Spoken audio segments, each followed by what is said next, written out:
The anthem of the Chimera Antarch. Ooh, HQ maybe. Oh, look at this, bit of a skip. Of course he's ready to listen and help. Ooh, the blade?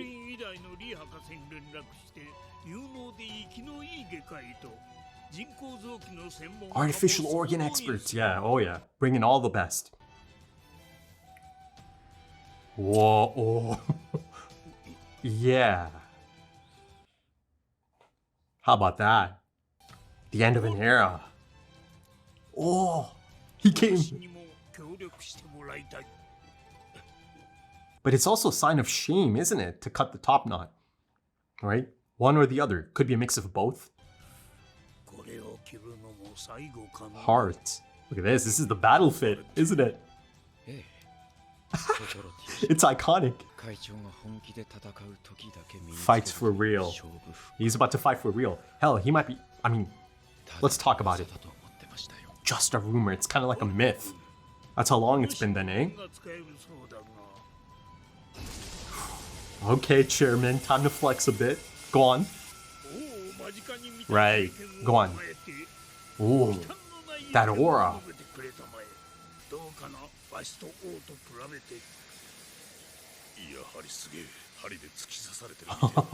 Yeah, just to be in the presence of that is something special, isn't it? But cold? Maybe time for a reality check? He can lay a finger on him, but... Yeah, that's really true. Yeah, he's excited, isn't he?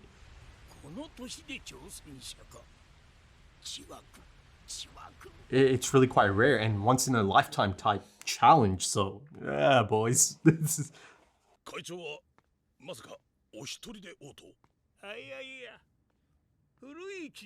Oh, is that right? Love it. Oh. Oh boy. Yeah, the mass exodus. Beautiful shot. The boys.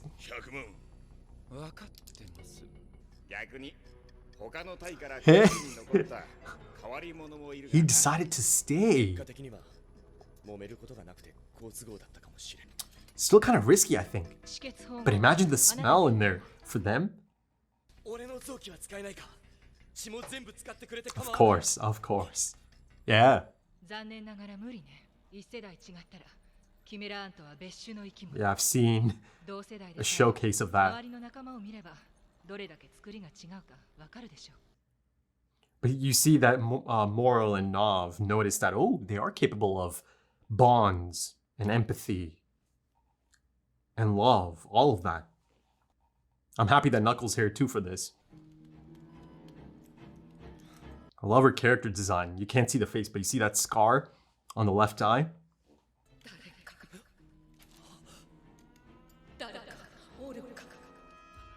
Oh, she can't even see anymore, eh? Of course, right. The first thought. She is a mother after all. Oh. Possibly his small stature, maybe, I don't know. It's not the type of defect that's going to slow him down in any capacity. Oh. Don't think she buys that.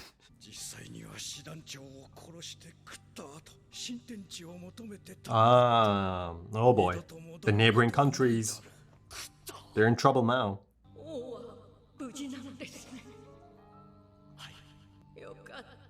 Oh, the relief of a mother.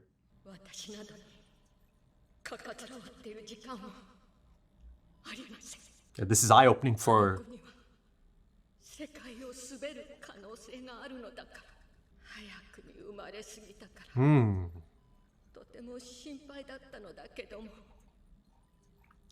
Let's see if it comes into play. Alright, time to go towards the light, Queen. Oh.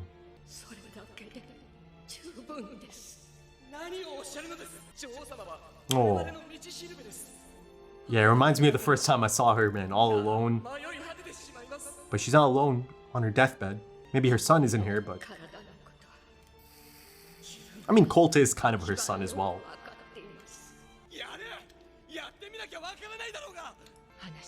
It's too late for that. Yeah, Colt, listen up, my guy. Last moments. Oh boy. This could be special.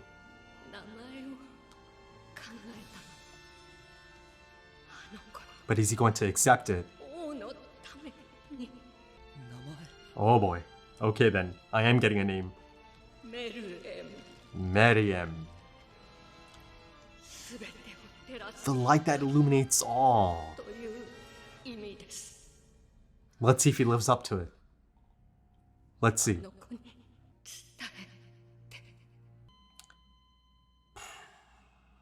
Now, I'm not sure if he'll accept it, but you know, the way it's presented, it feels like it's a powerful name and meaning. Again.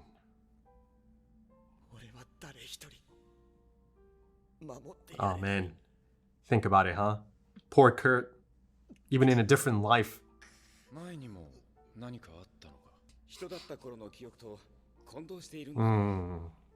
Yeah, listen up, boys. そりゃあるさ。もちろん個人差はあるけどな。前世の性格は今もかなり影響しているし。At this point, it's being spelt out. 頃の名前を覚えているやつも多いぜ。でなきゃこんな流暢に話せるかよ。すぐにさ。This is an eye-opening experience for all of them. It's good that they're here for this.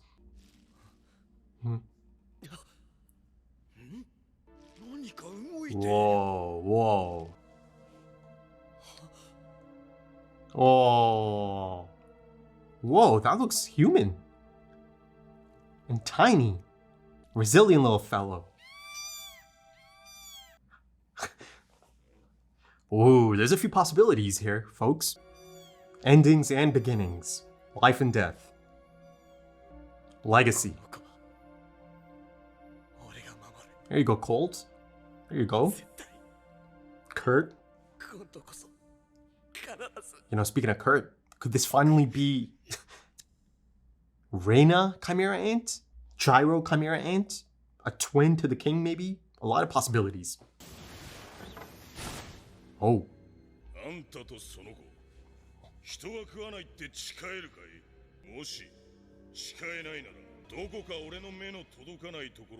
Huh. You should get out of my sight immediately, rather than just killing them immediately.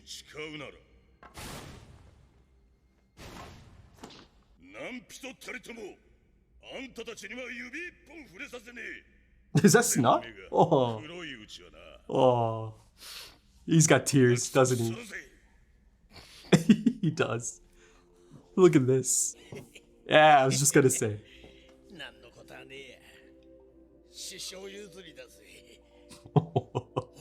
Oh, I love it. Kind of reminds me of Salim, Baka Salim. Wow, this is... Aww.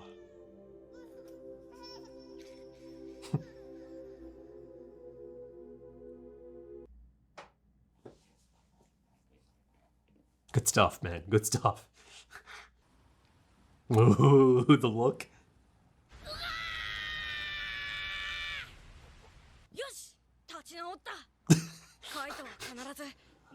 Okay. It's almost as if he can turn it right off. Robotic almost.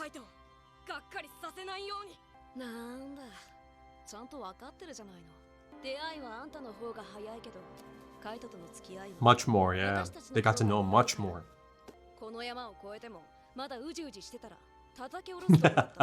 Good.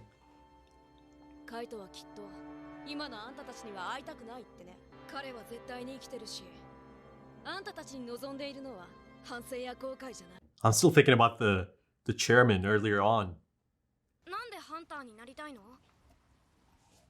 The crucial question. Oh, how grounded, right? ある鉱山周辺でしか生息できない鳥なの。それがなぜなのか、理由がまだ不明なの。水なのか、食べ物なのか、気候なのか。だから丸ごと買ったのよ。 Whoa. 鉱山一帯を How? 融資してくれたのがカイト。 That's how. ただの子供で何一つ持っていない私たちの話を Just like 真剣に聞いてくれた。 just like how Jing listened to him.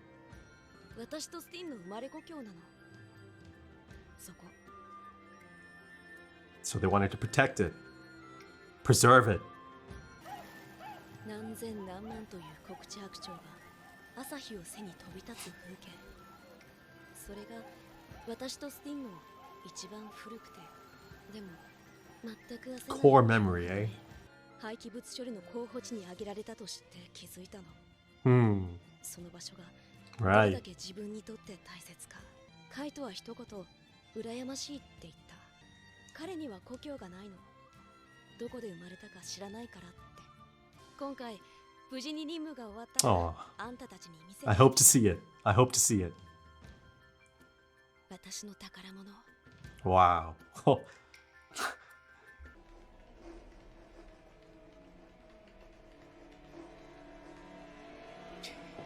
Are they being stalked? Hunted? Kind of sounds like a spider. You know, the pitter patter. Oh. Oh God. Yeah, how about that transition to this kite? They just left. Neferpita just left him. Chidu. The Speed King.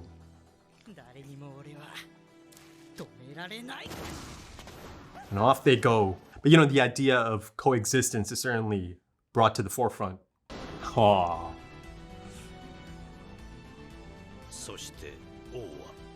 Miriam, apparently. Oh boy, that looks like it's fit for a king, all right. Yep, it's even green. Oh. Okay, yeah, so the conclusion of this episode really manages to set up quite a bit. You know, there's a lot of setup for the things to come, to, you know, to play out. Perhaps in the next few episodes and beyond. I mean, there's certainly long-term setup as well, right? An indication in terms of the direction of the story, of the arc. I mean, at this point, you know, it's certainly reaching that global scale threat aspect of it, right? That expectation of it from really early on, you know, early days. I think you can go all the way back to the first episode of this arc, right? And I suppose that's essentially also the introduction of Kite, right? And, you know, again, like I said, beginnings and endings, or endings and beginnings. You know, this episode has one of those significant moments, and it is the death of the queen, right?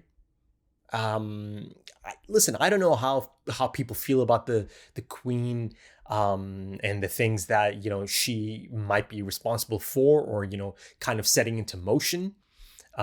Even though at the end of the day, it's kind of just in her nature. And you see that even some of the human characters, you know, the people that are part of the extermination squad, you know, people like Nov and Moral, and again, the newcomers as well, you know, Knuckle, who does kind of get to see these creatures in action, in person, in the flesh, right?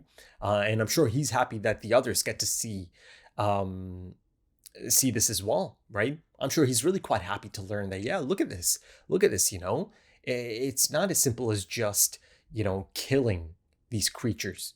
Let's see, you know, let's kind of, you know, learn a bit about them. And I think, you know, them being in that room, inside of the nest, you know, something really special took place there. You know, that's kind of like a monumental moment in the history of the world of this anime, essentially. Right? Humans and chimera ants, right? Coexisting. And there's a level of respect that's there. It's really quite present. You've got doctors at the highest level, right? On both ends, You've got the Chimera ant physician or doctor, and you've got, the people Netro called in. These are, essentially the best that they can get, the best that they know. And, these are Netro's people that he called in. He's on the phone earlier on, in really quite a fascinating sequence or a scene. And I'll get to that, of course, much to get to. And, a lot of the stuff regarding Netro feels kind of definitive, right? Definitive in the sense that I personally feel like I have quite the grasp on how he's about to approach this, his expectation, right? And perhaps his plan, right? Not a specific plan, but his plan in handling this situation. And, it's not the first time they've kind of hinted at, his potential approach. They've hinted at it before. There's a really significant moment episodes ago. He brings up the notion of, I don't think I can do this without sacrificing someone. And, of course, my thoughts on that and how, ultimately I do think he might have meant himself, right? And then he's, at least as of this point, he doesn't feel like the type who is going to throw someone under the bus, right?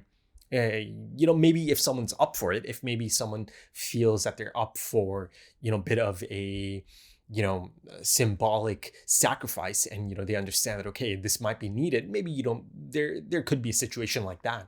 Maybe it could be someone like Nov, maybe it could be someone like Moral, right? Moral, the big softy. I love it, man. I love it. And I love Knuckles' reaction to that as well. I got it from my sensei. How about that? It is beautiful. It really is beautiful to see that. And how protective he felt of, this newborn child. How about that? Yeah, and the thing is, these moments just keep coming in this episode. Big moments. And the connotations of these moments are the type of connotations that are going to be felt, right? Perhaps right throughout the rest of this arc and beyond this arc as well. Or, certainly a strong, talking point for the rest of the arc. And then, of course, in the conclusion of the arc as well. But, you see the fierce, almost loyalty on display once, he kind of gets it out there. Okay, if you can promise me that, you and this newborn child are going to lay off the human meat, right? Then, you're under my protection, essentially, right? He's essentially saying that. And you see how passionate he is about that, how compassionate he is about that, right? I felt the compassion inside of that operation room is just, it's a beautiful sight. It's a beautiful experience as a whole. It's just, like I said, it's a monumental moment, in the world of this anime, in the history of this anime. And, now you see that Chimera ants, or at least, a few of them, and of course, at this point, kind of led by Colt, they've kind of crossed over. Because at this point, Colt is not, essentially he's not really Team Chimera Ant. That's not really even a thing anymore. There's all these factions and, splinter groups. I mean, hell, it's not even groups anymore. It's just individuals at this point. They show me ants like Chiru. They show me the Croc. They show me Zazan. And now it's simply not contained to the NGL, right? All of them, and there's, those are just a handful of them in that scene, but you see there's a staggering moment. There's just some stunning imagery, right, of the nest, and you've got the extermination squad, including the two newcomers, right, Knuckle and Shoot, as they look upon this incredible sight, right, the mass exodus of the Chimera ants. Right. And, the thing is, at this point, it's not even about competition, right? Maybe there's an element of that, it's like, oh, my, potential kingdom is going to be much better, far greater than any of these others that are flying off, but at that point, it's not about trying to take each other out or anything. There's this understanding, okay, yeah, let's all go do our thing, right? And let's see. Let's kind of, look at the situation down the line once our kingdoms are established and all of that. No, listen, I don't think it's ever going to get that far.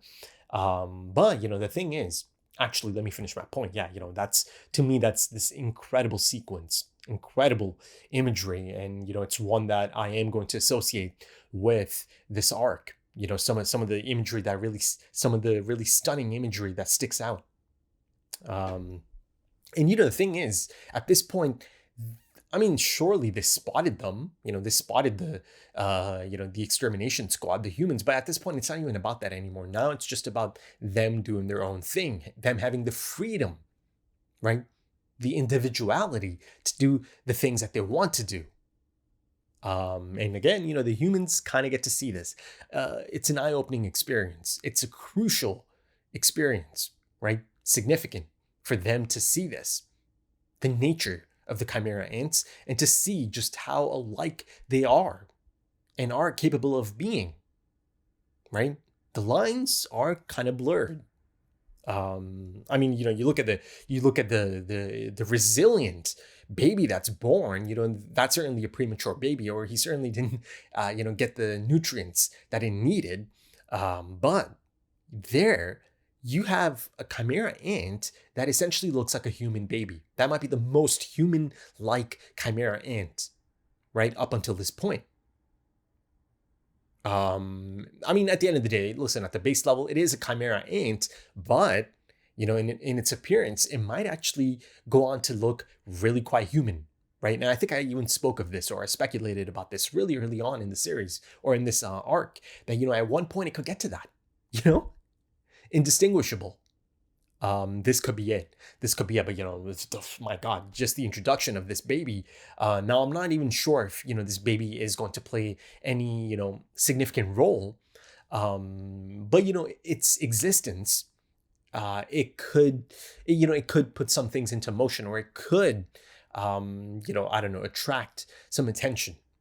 But let's get to that in a bit. But yeah, going back to the setup, in the conclusion of this episode, yeah, you've got Kite, right? After you get that beautiful scene of just how much he meant to, someone like Spin and some of the others.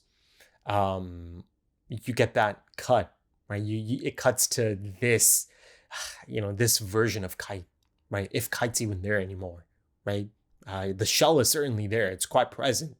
And Knuckle and Shoot find themselves essentially in its path. Look at that. I just said its path because it doesn't even feel human almost, right? It's not. It's really not human, is it? But yeah, that encounter is set up, and that should give me quite the understanding of the things this Kite is capable of. I mean, Knuckle and Shoot are about to get I don't know, a trial by fire, essentially, unless, of course, some of the others show up on the scene as well, right? They are close enough inside of that nest.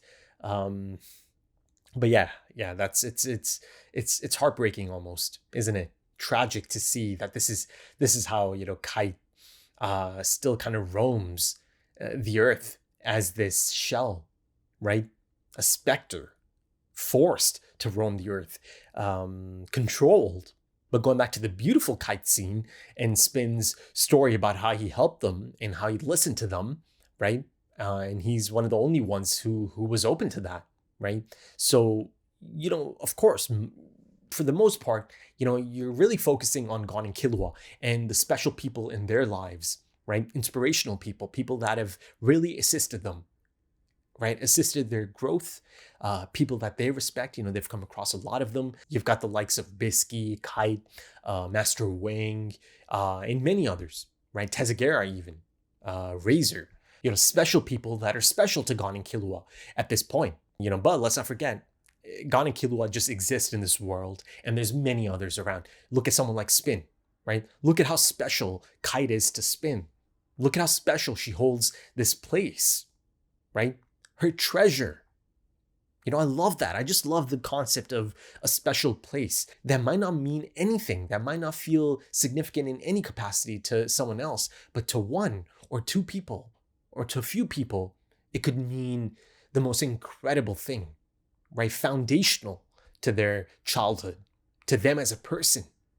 And that's this place, the mines that kind of house these swans, right? and how, they wanted to protect it, and how this one special person, Kite, listened to them and believed in their cause enough to help them, in that capacity. And you see that she does have that absolute belief that Kite is alive. It's kind of like a given to her. She's like, I have to repay the debt. But yeah, I really love the impact that Kite's had on these people, right? And then, of course, you see the impact that Jing had on Kite, right? Legacy is certainly a talking point in this episode. Kite's legacy, Jing's legacy, right? Jing's around, of course, and hell, there's maybe a slight possibility that he could be, one of the possible candidates for this old acquaintance, that Netero has to go seek out, that he plans on bringing out, essentially, right? Because Moral said, "Oh, do you plan on pursuing the king alone?" And I believe he said immediately no, right? So of course, that right there gives you quite a bit. Right, there's a few things that give you quite a bit on the type of individual that he's about to go meet and talk to about this whole thing, right? Again, I'll take a deep dive into that, but I can see it right now that even though he might be one of the possibilities, Jing, that is, I don't think that is the person he's speaking of here, for many reasons, especially because it's a part of Gon's, long-term character arc, right? Jing, that is. So, just the idea of him kind of coming in now and joining all of these people, and then, inevitably coming across Gon as well, because he is going to show up again at some point, it doesn't really make that much sense, right? From a writing perspective. But again, let's put a pin in that. I'll come back to that. But, finishing my point about Kite and his influence on essentially a whole generation, right? People like Spin and some of the others from that crew. One of the things I really enjoy in storytelling is, it's not something that happens often, but, it's this idea of, okay, someone is kind of gone now, they've passed on. I mean, in a sense, Kite is kind of around, barely. He's certainly not around spiritually anymore, right? But a part of him, a shell of him is certainly around. His soul is not there anymore, simply not. And, this is something that, Neferpito kind of had to come to terms with, right? They didn't have to say it. They didn't have to explain it, but you can see it. You can just see it that she didn't see it. That spark isn't there. This is not the same person, the same energy that she felt that night, right? All night. In her first major fight, her first major encounter, it just wasn't there. You see, she's really quite bored. But, going back to my initial point, I love this. After someone's kind of passed on, you get these moments of really once again establishing just how much this person meant to some of these people. And even though they might be gone, you get to experience that legacy, that impact, that influence through the people they affected most. I just love that. Love that. Again, it's not something that you see often, because you don't really truly want to see it, right? Because a lot of times you don't want to see these types of characters die. But again, a lot of good stories are capable of killing off these types of characters. And my God, is Tagashi really setting up a completely heartbreaking moment, for both me and Gon. At this point, I'm getting really, I don't know, I'm getting really quite sad at the prospect of, Gon learning about this and, his potential reaction to this. And just the notion of Kite existing in this capacity, just that. At the base level, just that is just really quite sad. But yeah, Knuckle made a promise to Gon, and now he's in a really tricky situation as well. Now that he's come across Kite, and now that he's about to engage with this Kite. So, there's going to be all kinds of crazy thoughts in his mind as well now, right? And how to approach this. There's a lot of interesting setup here. Now let's kind of switch to the final scene of this episode, of the king and the king's guards showing up at that castle, right? At that palace, at that fortress, right? This is it. This is a place fit for a king. It's one of the neighboring countries. It's finally spilling over. It was a matter of time. Hell, I'm a little bit surprised it took this long. And at this point, it's spilling, completely outside of the NGL as well, as I touched up on a little bit earlier. Hell, let me kind of finish up my point there as well. Really quite quickly, so I can come back to this. The final scene, yeah, that opens it up, doesn't it? Now you have these chimera ants that could show up in random places, that are going to show up in random places. And that, gives you the possibility to have them come across some of these other hunters that might not be a part of the extermination squad, but still interesting characters that I've already met, maybe some new ones as well. So this is how you can bring some of those characters in. Right. And this is kind of like that, point I made a long time ago in the beginning of this arc. This is how you bring the ensemble cast of characters together, right? Maybe even if they're not on the screen together, but at least together in the same arc as well. I'm going to get many of them on the screen together, of course, right? Now there's a possibility of, seeing some of these others. Maybe I could see a Hisoka, come across a Chimera Ant, Illumi, or, some of the others. Hell, maybe I could see the Phantom Troop at some point come across, these Chimera Ants. And if it's not Illumi, maybe some of the other Zoldycks. But, ultimately, at this point, it is going to end up on everyone's radar. Everyone's going to know about this, right? The news is going to spread now that it is spilling out of the NGL, right? It is going to be broadcast at some point, disturbances and all of those types of things. So now it's finally about to be in the open. But, that begs a question in terms of the potential endgame of this arc. Now that all of them, or a majority of them, have spread out far and wide, essentially, how exactly do you handle all of them, right? They have intentions, really specific intentions, right, to build kingdoms. Even if by the end of this arc, they are able to take out, the king and the king's guards somehow, there's still these chimera ants out there, hundreds and hundreds of them, all over the planet. How exactly do you go about dealing with that? Now that's a major issue for them, right? At this point, I even brought it up, during the episode, the idea of coexistence. That's something that's been put on the table now, right?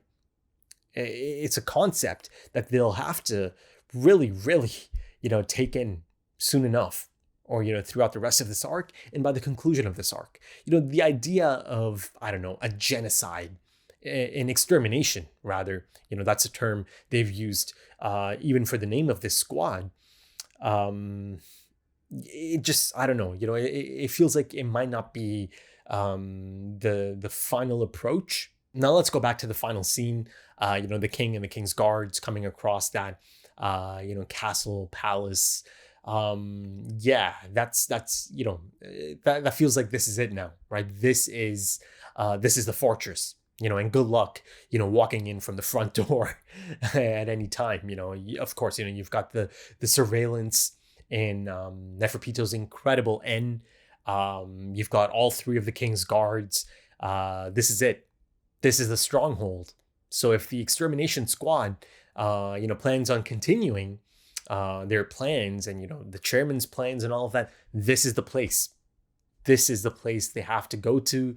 This is the place they have to get into.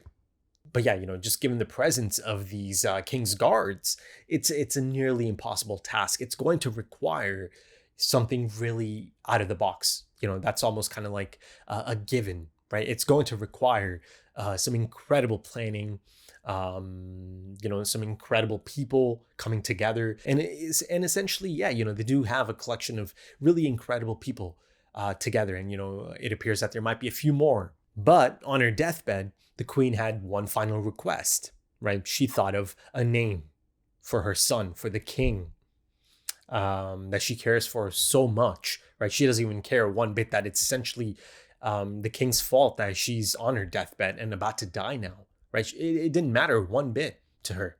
It's a mother's love, right? At the foundational level, this is a mother.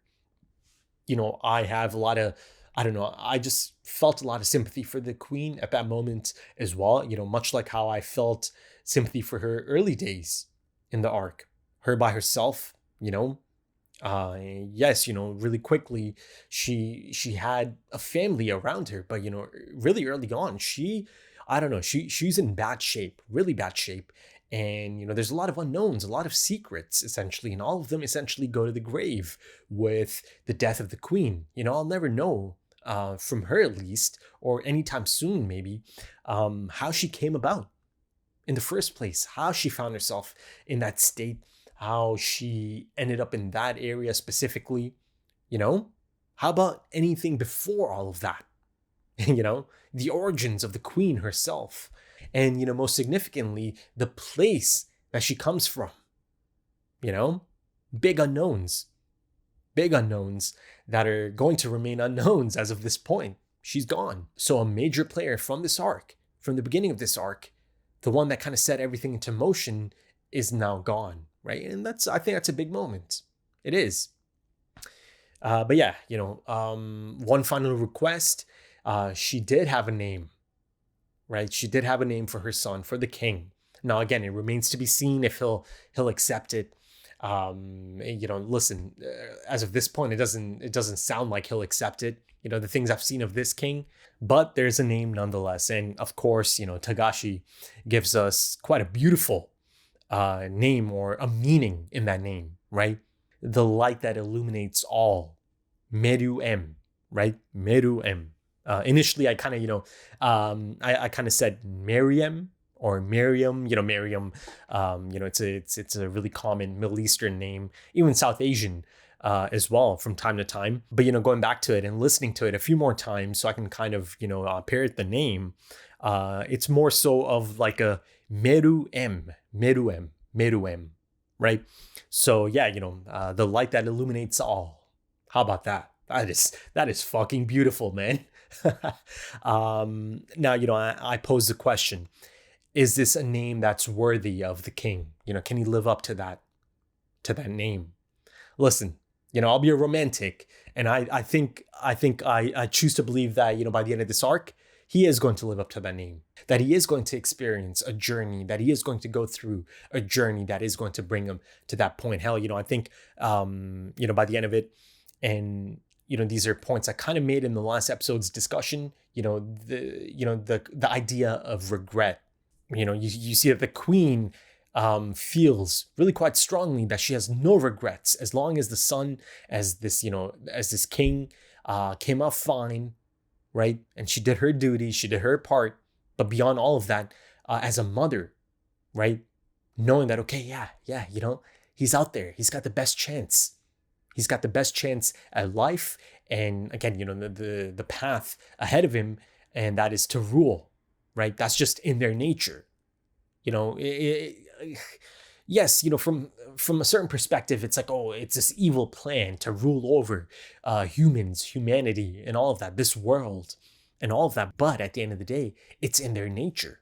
I don't think the queen's ever looked at it as something, evil, right? Yeah, I'm doing this really evil thing, And I do feel that the people in that room, like I, kind of touched upon a little bit earlier, I think they do have a bit of a different understanding for the Chimera ants, and specifically the queen as well, right?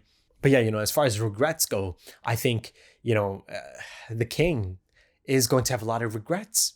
I think he is going to look back at how he treated his queen mother, how he discarded her so easily.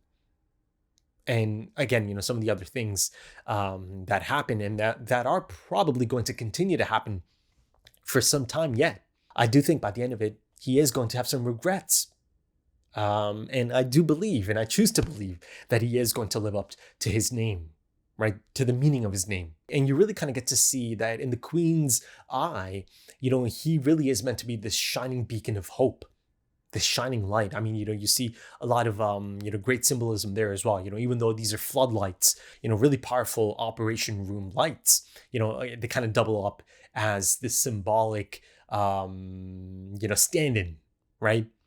There's that beautiful shot of her kind of reaching out to the light. But yeah, let's see if the king does accept the name at some point, Meru-em. I mean, the thing is, even if he is accepting of the name, who's going to actually call him that?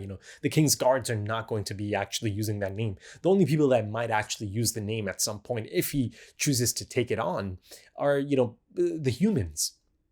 People that are going to come across him at some point. But I'm just kind of even thinking about the logistics of it as well. Is Colt actually even able to go to him?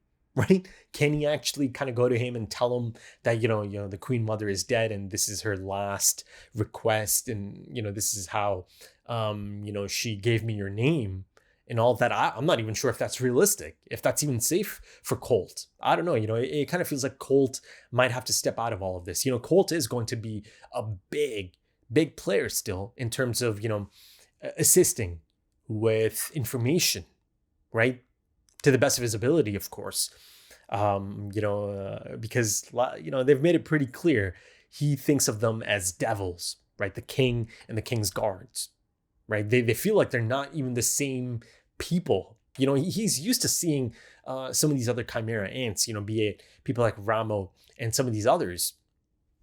But to him, these four just feel like just completely different beings altogether. And in a sense, they are, right? They are. These are special creatures, right? Like I said, they almost kind of feel alien-esque.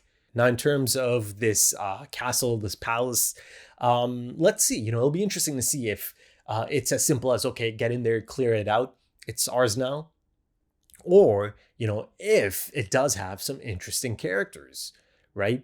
The types of characters that are going to provide the opportunity for just, I don't know, conversation. So you can kind of get more of the king and how he thinks, kind of bounce off of them. Like a I don't know, an opponent in a tennis match. So I mean, yeah, realistically, it's better that there are interesting characters in there, right? Or at least even a couple of them that can really kind of give the king something to think about. Because essentially, both the king and us, the audience, need encounters and experiences with different, unique people. But let's not forget this: the king, Meruem, is not the last child of the queen.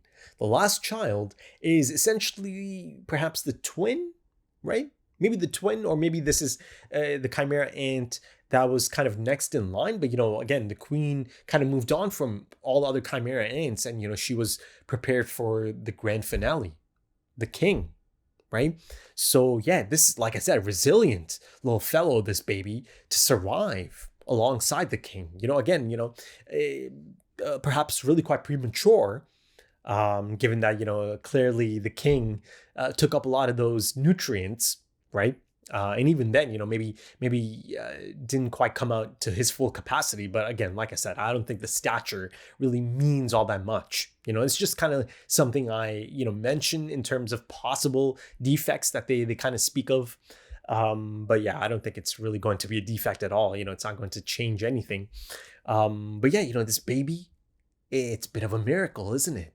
It is. It's in a sense, it's like a second chance.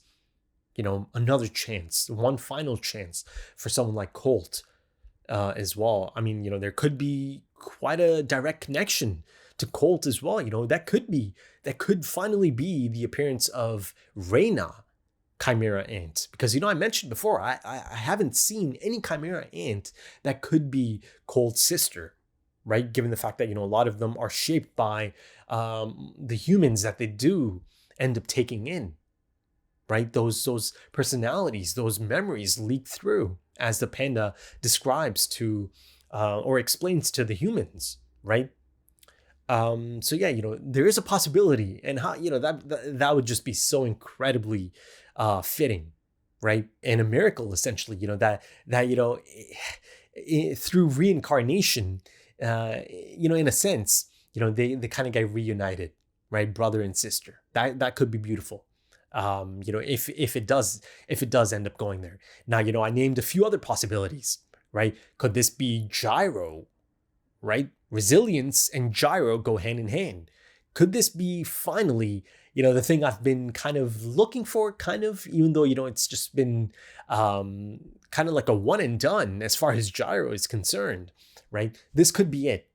Maybe this is Gyro. And then another possibility is that it might not be any of those, and it could just be just another Chimera ant that is a twin to the king, right? So, I'm not sure if, that they're ever going to become rivals to the king or, anything like that. But, a twin to the king, that's still kind of interesting, isn't it? Especially if they kind of do show me, the progression of this child, of this baby, right? Who's really, really tiny, even as far as a human baby goes, it's even tinier than that, right? Premature for sure. But yeah, again, the most human-like Chimera ant that's been born yet. But again, looking at the possibility of that potentially being Reina being reborn, right, as a Chimera ant, you kind of, you think of the that beautiful portrait shot of that family and that beautiful score, that beautiful piece of music accompanying it. It's just, I think I was really quite close to tears at that point. It's a beautiful moment. And, at that moment, I don't know, it just kind of felt like, okay, they're back together again in some capacity. It feels like, the love of that family is whole again, right? Or just, you just feel it. You feel the love of that little family, that cute little family. And there's some beautiful editing and sound mixing on display as well. Because, the moment that, that photo of the family shows up on screen, you see, or not see, you can hear it, right? And you see that Colt and the Kurt that's within Colt is kind of blurring the lines, isn't it? Because, the cries of this newborn baby are kind of mixing in with the cries of the newborn Reina, perhaps. It's a different type of baby crying. It's a different baby altogether crying, but it's kind of mixing in. Those memories are all kind of jumbling up, right? He's kind of taken back to that moment, perhaps, that, as a really young toddler, he's in the presence of his baby sister, Reina, and her cries, right? My God, it's beautiful stuff, man. Beautiful stuff. And I just hope that by the end of all of this, Colt can have some peace, right? Him and this, child that he's, going to look over for the rest of their lives, essentially. The thing is, he kind of reminds me of Frodo. Frodo by the end of Return of the King, right? The things that Frodo's been through. Listen, maybe Frodo's been through quite a bit more than Colt, but listen, it's not about comparing that. It's just kind of, the idea, the notion that, okay, sometimes it's time to let someone rest, that they deserve to kind of just rest now. But let's shift the focus now to the chairman, Metro. Listen, one thing that's been made really quite clear at this point that, at some point in this arc, perhaps, near the conclusion of this arc, I am going to see that encounter, right? The king, Meruem, and Metro, the chairman. They are going to go against each other. They are going to fight, right? Even though, of course, as of this point, Colt believes that, most likely he's not even going to be able to lay a finger on him because, of course, the guards are not even going to let him get that far in the first place. But, I believe they are going to fight. At this point, it's been made really quite clear. So, the fact that I believe they are going to fight, I'm going to see some serious shit, So that's exciting, really quite exciting. But yeah, I think at this point, there's really quite a definitive shift in the chairman's approach. Maybe not the approach, in his, stance. I think, at this point, it's been made really quite clear to us, the audience, right, that this man is ready to fight to the death. Hell, beyond that, it's essentially that he is ready to die. It's almost as if he's expecting it. He's expecting this to be his final fight, his final, battle. And the thing is, this man is excited. He is so excited about this challenge. He's excited about being a challenger for the first time in a long time, right? Us as the audience just kind of knows, right? This is the type of person that doesn't get this type of challenge all that much, all that often, right? So much so that there's this myth, this, this legend about his shirt even, right? The fit that he has on, I called it the battle fit, right? Yeah, it's a big deal. You see that Nav and Moral, they have a bit of a reaction to this. They're like, whoa, hold on. It's a thing. It's a real thing. I thought, I thought it's a joke. It's just like this rumor. That's how long ago, or that's how rarely he actually gets to put this on, right? Because for the most part, it appears that he didn't really have that much of a need for it, right? I think Moral actually specifies that, this is meant to be the shirt that he puts on. It's essentially kind of like a lucky shirt, right? And it translates to heart. I mean, that's certainly not just a random term that's being used here, but let's come back to that at some point. He puts this on anytime he plans on fighting for real, a proper test. And this is it, and it excites him, but it also kind of concerns Nav and Moral, that this is the mindset. This is the headspace of the chairman at the moment. He's looking at it as this exciting challenge. I kind of touched up on this a few episodes ago, I think. This idea about, this once in a lifetime type challenge. And it simply is, right? I mean, it's one in a million, one in a billion type challenge. And I think that aspect of it, this incredible once in a lifetime type challenge might actually even help in zeroing in on who this, possible old acquaintance might be, But at the base level, it's got to be someone that's kind of like Netero, similar, I don't know, level, similar type of, I don't know, capabilities, that kind of thing, right? Let's see. There's one or two that are really kind of like, oh, okay, realistically, this could be it. But let's put a pin in that. I kind of want to touch up on one of the most significant moments of this, right? Right after of this scene, right after the phone call. And I'm not even sure who he's speaking with, if that's really a big deal, the person on the other side, or if it's just, a handler, someone he trusts. Let's see if there's anything in that. But yeah, right after he finishes that call, they kind of, hint at it. They kind of, foreshadow it a bit. He's got that blade in his hand. But right after the call, he proceeds to cut his top knot. You saw my reaction. That's a big deal. That's a big deal. I mean, essentially, kind of signaling the end of an era, perhaps a changing of the guard, because the chairman, Netero, is ready to essentially embark on his final, I don't know, journey, final battle, perhaps. At the base level, he's open to it. He's open to this potentially being his final battle, right? They've made that really quite clear at this point. Hell, you could actually even look at it as a case of him believing that, okay, for them to possibly, or, potentially have a chance of beating this king figure, it might have to be his final journey, right? And again, this kind of goes back into the whole notion of, oh, I must sacrifice someone, and it potentially most likely being himself, right? But the terminology there, sacrifice, that is a specific term as well. So, let's not lose sight of that. And let's kind of keep track of that as well. He cuts that top knot, and, the top knot, samurai culture, Buddhism, even, I believe, Edo era Japan. It's a significant thing. But I think the really interesting thing here is that, cutting the top knot, I believe also means that, it's brought on because of shame, right? It's a shameful thing that you had to cut it, that you felt immense shame, defeat in battle and all of that.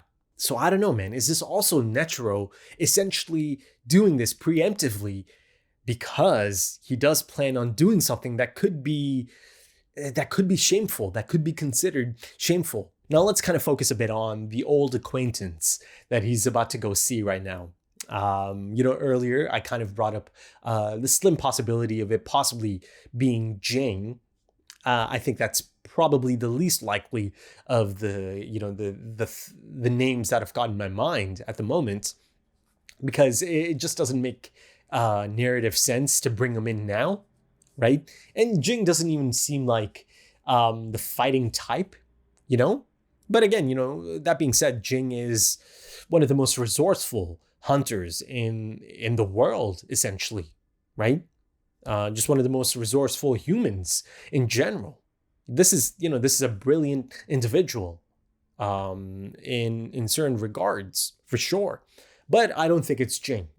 To me, it doesn't really feel like the logical move to bring in Jing at this point. And he doesn't kind of fit the profile of someone like Netero.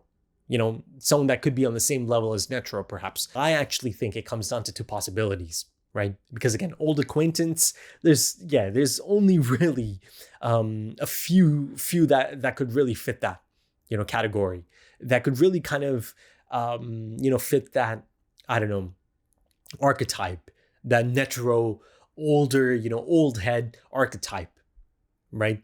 In the same circles as Netero, essentially. So, one possibility is that it might be a completely new character, and that could be exciting. That could be really exciting if, someone that is similar to Netero is getting introduced now. But the thing is, the world of this anime is so firmly established as this breathing, living place full of these really unique individuals that I don't think it would feel like an ass pull to have some incredible new character come in all of a sudden, right? It's a possibility. I think it's a strong possibility. But if that's not the case, and it is characters that I've met before, then I think more likely than not, I'm looking at the Zoldyck clan, right? And I think I'm looking at two possibilities. It's either Silva or it's Zeno, right? Now, out of the two, Zeno is an old timer, right? So I think that's probably one of the strongest possibilities that I have at this point. But, Silva is a possibility as well. But, if you really kind of look at it, Zeno really is quite similar to Netero, isn't he? Same type of age group, old timers, old heads, incredible people in terms of their capabilities. I've seen Zeno do his thing, right? And I saw the chairman flex a bit, finally kind of showcase a bit of himself, right? His aura, his nen. Incredible display, of course. But yeah, I think it'd be incredibly hype if it is indeed Zeno or Silva, right? Zeno is probably the more likely of the two if it is from the Zoldyck clan. But honestly, I think it'd be just as exciting if it is a new character altogether. Kind of like, for the One Piece fans, around the time you kind of begin to learn about Odin, right? And he kind of becomes a big deal at that part of the anime. Maybe there is another really iconic hunter out there that's, kind of the same ilk as the chairman, as Netero, So, I think either way, I'm in for something really quite incredible. I mean, it's really, really exciting stuff at this point. It's full on into the arc. Yeah, deep into the arc at this point. And listen, one thing I kind of forgot to mention a little bit earlier, the pink koala decided to stay back. That right there is a major surprise. I was incredibly happy to see him again because it's been a long time, man. Really long time since the first time I saw him, really. So I'm happy. I'm happy he's still around and he made that choice to stick around. How interesting, man. I'm just really quite excited to hear more from him and his reasoning for this as well, But yeah, Gon is not sulking anymore. He felt that, okay, he's done enough of that. Now it's time to, get back into the game, get back into the zone. He's able to do that. I think I said something like, oh, if it's almost kind of like a switch, right? He is able to feel, he is able to, again, kind of have those moments, sulk a bit if need be, but he also has the capacity to completely just turn that off and kind of, get into the zone. I think I said robotic. I mean, I don't know. My immediate reaction was kind of like, that's interesting, isn't it? I don't know. But Gon is a fascinating little fellow. The way he functions has always been, a fascinating component of this anime, since episode 1. right from the beginning, and I'm sure I'll be seeing much more of that. And it's getting closer and closer. That reunion. With this kite and the things it might bring out in Gone. But yeah, let's see how it plays out. I'm really, really quite excited for the next one. There's just so much exciting setup, right? But yeah, if you enjoyed this one, consider dropping a like, consider dropping some comments, give me your thoughts. If you are interested in timer-based full length or full opacity or early access to the next 5 episodes right now, consider checking out the Patreon page. And please, I do implore you to read the tier descriptions and really kind of understand the things you are pledging to. And if you don't understand it completely, feel free to message in the YouTube comment section. I'll get back to you as soon as possible. But yeah, there's also links to social media if that's your thing. Right then, thank you so much for joining me, folks, and thank you for your time, because time is precious. It really is. And I do hope to see you again soon for the next one. Until then, take it easy.